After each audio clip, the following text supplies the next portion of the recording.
Om Sri Sai Ram. Gita Vahini, Chapter-11.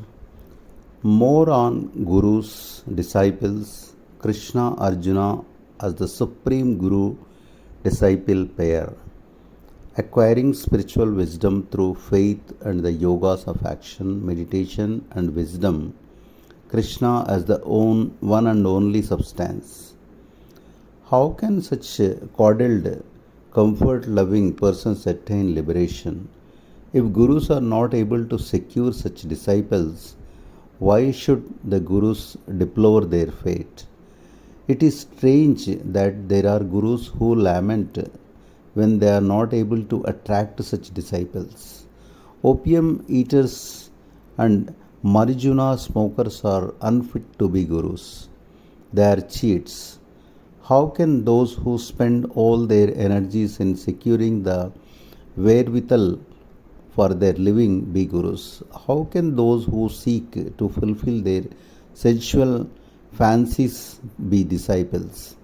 These are money gurus, those are pride disciples. To consider such as gurus and disciples is to drag those holy names into the dust of disgrace. Who then is the genuine Guru? It is who teaches the path of destroying delusion, moha. And who is the genuine disciple? It is he who seeks to control and conquer the outward fleeing mind. The Gurus of today shout every day from platforms what they stuffed into their heads the previous day under the midnight lamp.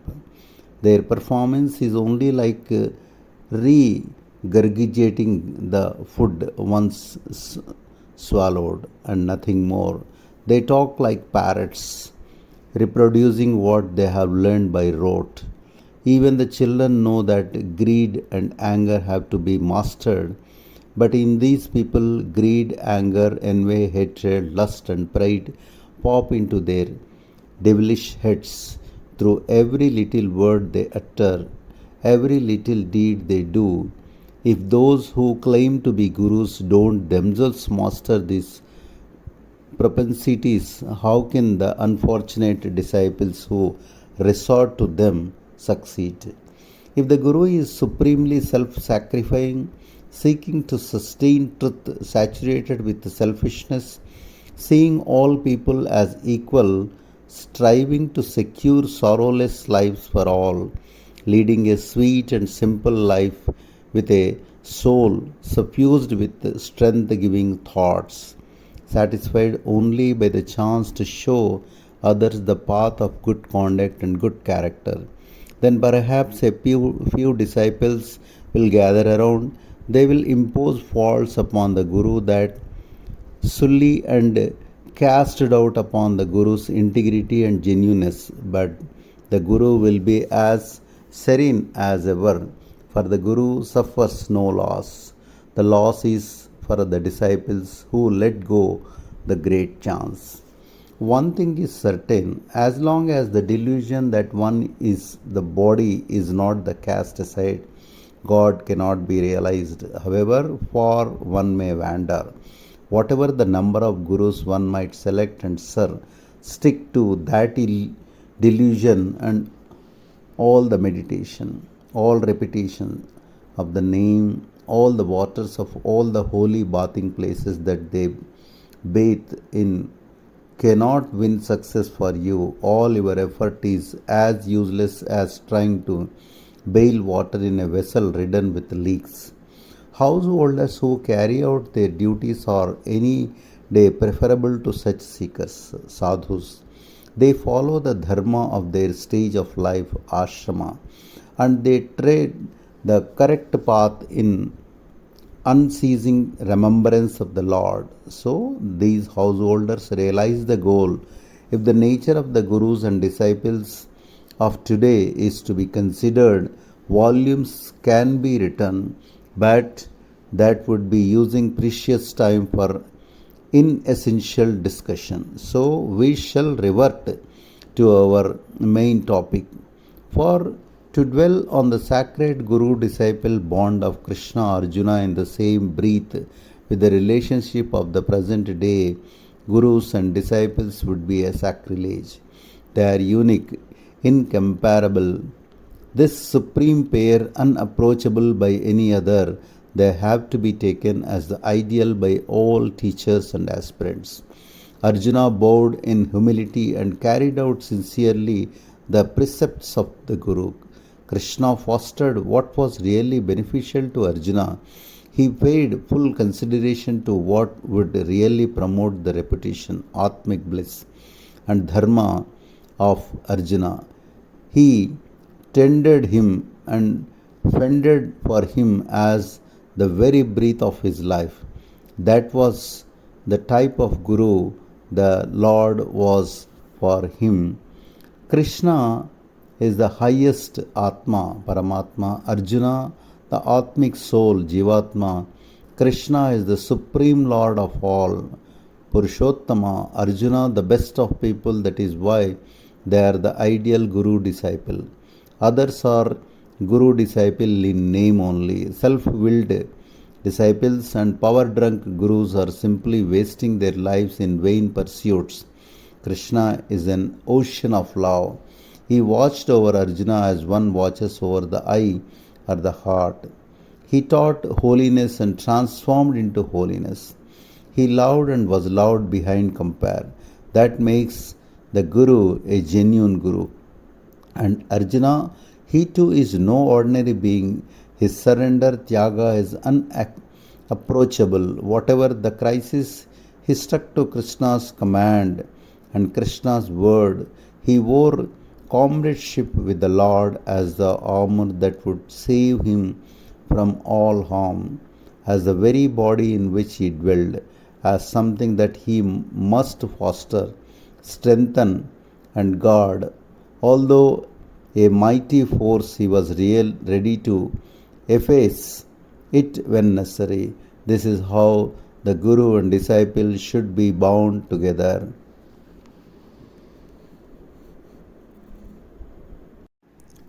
The Lord, who is the embodiment of love, realized the sincerity of the disciple, estimated his attainments, and then detailed to him the benefits and glory of Atmic wisdom. Kaunteya, he said, by means of wisdom, you can see all beings in yourself and in me. Then duality and the consequent delusion will disappear, as darkness disappears before the rising sun. Arjuna, I know well your past and the background of your birth. Yours is no ordinary birth. You are born with divine accomplishments and heritage. I alone am aware of it. No one else. Since you are unaware of it, you are now condemning yourself as a sinner who kills kith and kin, teachers and elders. Even if you have sinned, are not sinners saved. Repentance is enough to transmute sin into sanctity. The Lord graciously accepts contrition and pours his blessings. The thief Ratnakara, who was engaged in acts of sin until the moment when wisdom dawned, became a saint through repentance. Did not he become the sage Valmiki? His story is proof of the value of contrition. You may ask whether it is enough to be free from the effects of sin. Should not the effects of virtuous deeds also be given up? Why, one has the freedom to give up merits of such deeds, although one may not have equal freedom to give up the demerits of evil deeds. The roaring forest fire reduces to ashes everything in its way. So too the mighty conflagration of wisdom will consume and destroy all sin and all good consequences. To acquire this sacred spiritual wisdom, one thing is essential: faith, Shraddha. Steady faith in the scriptures, in the teachers, and in the acquisition of wisdom.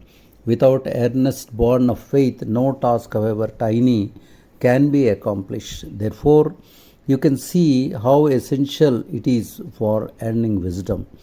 Faith is the incomparable treasure chest of tranquility, sama, control of the outer senses, dhamma, control of the mind by withdrawal of the senses, upharati, fortitude, titiksha, and mind control by equanimity, samadhana, each one a coveted position. Faith is only the first step. You must also yearn to imbibe the teachings I am imparting. This is necessary. Along with these, you must also be vigilant. Don't yield to sloth. Again, you may fall into company that is not congenial or encouraging. To escape the evil influence of such company and to strengthen your mind to avoid it altogether, mastery over the senses is required. Don't admit doubt into you. Want of faith or steadiness is not as destructive as the venom of doubt. In its operation and consequence, doubt is like the tubercular bacilli. It is born in ignorance and it penetrates into the cavity of the heart and breeds there. It is the parent of disaster. Therefore, destroy this demon with the sword of self-knowledge, Atma Jnana. Arise, Arjuna, engage in activity as if duty bound. Have full faith in my words. Do as I bid with no thought of the fruit therefrom. Be a practitioner of renunciation of the fruit of action. By that renunciation, you will get established in wisdom and win liberation from change, from birth to death. Give up the idea that you are the doer and the beneficiary. You can do this by dedicating both deed and fruit to the Lord. Then no sin can affect you, for you are not the doer, and the doer must perforce be holy. Like oil on the tongue, collyrium on the eye, the lotus leaf on the water, the deed is with you, but not by you. Whatever you do, or hear, or say, remain unaffected, devoid of deeds, innocent of listening or seeing. The joy derived from the external world opens the gateways of grief. It is fleeting, but you are eternal, the very source of bliss. Above and behind all this, the embodiment of Atma itself, that is your genuine nature. You are unrelated to these activities that are called deeds, and these consequences that you now mistake as real. You are not the doer, you are just the witness, the seer. All your perplexity has arisen from the delusion that you are the doer. From your ego and the sense of mind, know that Brahman take up all tasks but renounce the consequences. Giving up the fruit of activity is far superior to giving up activity itself. The yoga of action is far superior to renunciation of action karma. Well, superior to both these is the yoga of meditation. I shall tell you why. The yoga of meditation needs the support of the yoga of action, karma yoga. So, the yoga of action was first taught to you. Those who renounce the fruits while activity engaged in action are very dear to me. They are the true renouncers, sannyasins. I have no affection for those who give up the ritual fire and desist from all activity except eating, sleeping, and craving sensory pleasures and behave like Kumbhakarna's kinsmen, idling and wasting their time, and am unapproachably far from idlers. One who has not renounced the pursuit of wishes can never become a yogi. However busy they may be in spiritual disciplines, only one who is careful not to get entangled in the senses and who is unattached to the consequences of deeds can become a renunciation of all attachment. The yoga of meditation is possibly only on the basis of the renunciation of the fruit of action. If the mind is not under control and amenable to one's orders, it can become one's greatest foe. So, live in solitude so that you can master the senses. A horse without reins, a bull unused to the yoke, and a spiritual aspirant whose senses are not mastered or like a river without water. Such spiritual discipline is a waste. So, arise, Arjuna, practice the yoga of meditation, resolve to master the senses through this yoga and follow it steadily, systematically, regularly, as a stated time and place, without changing them as the whim takes you. A regular system is essential for this yoga. Observe it strictly, do not alter as fancy dictates. That will bring about dire consequences. For those who eat too much and get exhausted with the task of assimilating it, for those who eat less and suffer from exhaustion, for those who sleep too much or too little, for those who indulge in meditation according to convenience, that is to say, those who do it for long hours one day because they have no other work, and do just token meditation the next day because they have lot of work.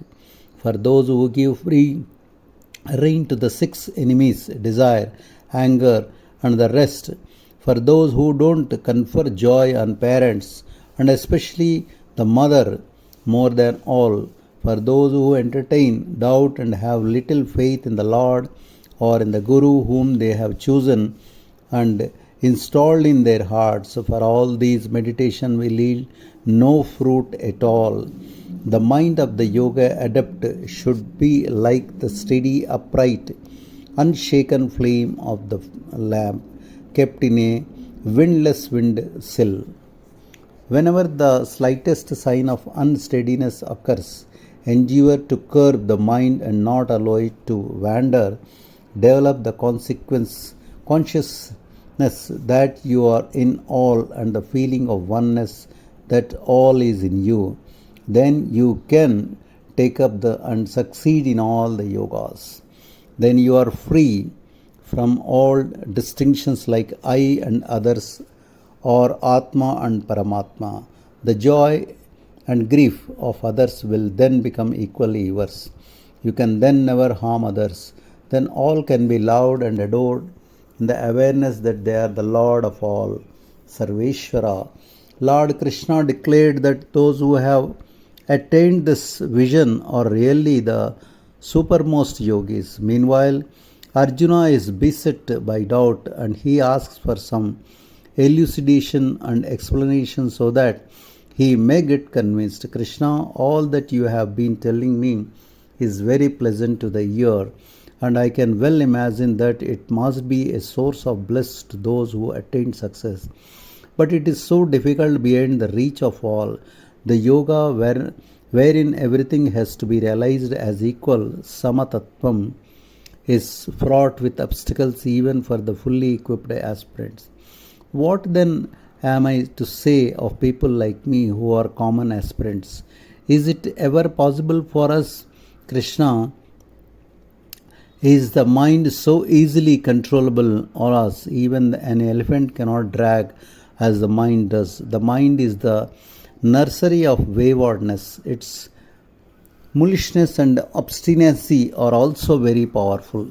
It is a terrible shrew. It can never be caught. It will never halt at one place. The attempt to catch the mind and tame it is like capturing the wind or bundling up water. How can anyone enter upon yoga with such a mind? One seems as hard as the other. These twin tasks of controlling the mind and practicing the yoga, Krishna, you are advising an impossible task behind the capacity of anyone. The Lord broke into a smile on hearing these words. Arjuna, you have described the mind and known its nature very well, but it is not an impossible task. The mind can be mastered, however difficult the task might be. By systematic practice, relentless inquiry, and detachment, vairagya, the mind can be mastered. There is no task that cannot be accomplished by steady practice. Place faith in the Lord and practice with the certainty that you have the power and the grace, and all tasks become easily. Therefore, whoever enters upon the spiritual discipline with a determination will attain the supreme goal. available only for souls transmitted through several births. Remember, the person who has achieved union yoga is superior to the person who is the master of the spiritual action karma. So, Arjuna, strive to become a yogi to attain that high and holy status. But this is not all you have to do. There is a status higher than even this. Whoever fixes their entire consciousness in me, whoever earnestly meditates on me to the exclusion of everything else, such people are superior to all. They are great Mahayogis. The yogas of meditation and wisdom are both inner disciplines. They are based on faith and devotion. Without these two, both yoga are unattainable. The pursuit itself is vain. An aspirant deprived of them is like a wooden doll, lifeless, unaware of the goal. The basic requisite is deep-rooted love towards the Lord. How can you get this? By getting to know the glory, the splendor, the nature and characteristics of the Lord, His essential nature, Swabhava and reality. That is why I am instructing you about this. I am imparting to you fully the wisdom of the scriptures, supplemented by the wisdom of inner experience. Know that there is nothing further for you to know. Of the thousands of aspirants, few strive to acquire this wisdom, and of these, only some single individual achieves success. All who start do not reach the goal. Arjuna, note that there is nothing higher than me in the world. All are strung in me like flowers on a string. The five elements, the mind, intellect, and the ego, these 8 varieties of matter have produced the gross, sthula, and the subtle, sukshma in creation. This is called the lower nature. There is another world distinct from this, known as higher nature. It is neither gross nor subtle. It is consciousness, Chaitanya, indwelling in the soul, Jivi. The world itself is its aspiration. The Lord first created the gross world. Then as the soul, He entered it and rendered it awareness, Chit, by His consciousness. This is declared clearly in the Vedas. You must consider the lower world to be the essential nature, Swabhava, of the Supreme Lord, and the higher world to be His reality, Swarupa. Dwell on the meaning of these essential qualities and realities and grasp them well. The gross is bound by the dictates of consciousness, Chaitanya, which is the complete master, ever free. Jivi, individual soul, means that which assumes breath, prana. The soul holds on to breathe through skill and intelligence. The Jivi is the inner ruler, Antaryami, who has penetrated everything and who sustains everything. So the higher world is just highest Atma itself. All that becomes manifest with the same consciousness has to be taken up as one. Inert matter, Jada, and consciousness, Chaitanya, are the two essentials for the entire creation. They are the same as the world, Prakriti, and the creator, Purusha. The energy of the consciousness, when it enters the idea of catering to the senses, Bhoga, that expresses the world out of its own destiny. Inert matter assumes the form of the body. Both of these are my nature. The Lord who causes creation, preservation, and dissolution through these is I myself. Remember, there is no substance other than me. There is no reality other than me. I am the primal cause, the primal substance. I am one.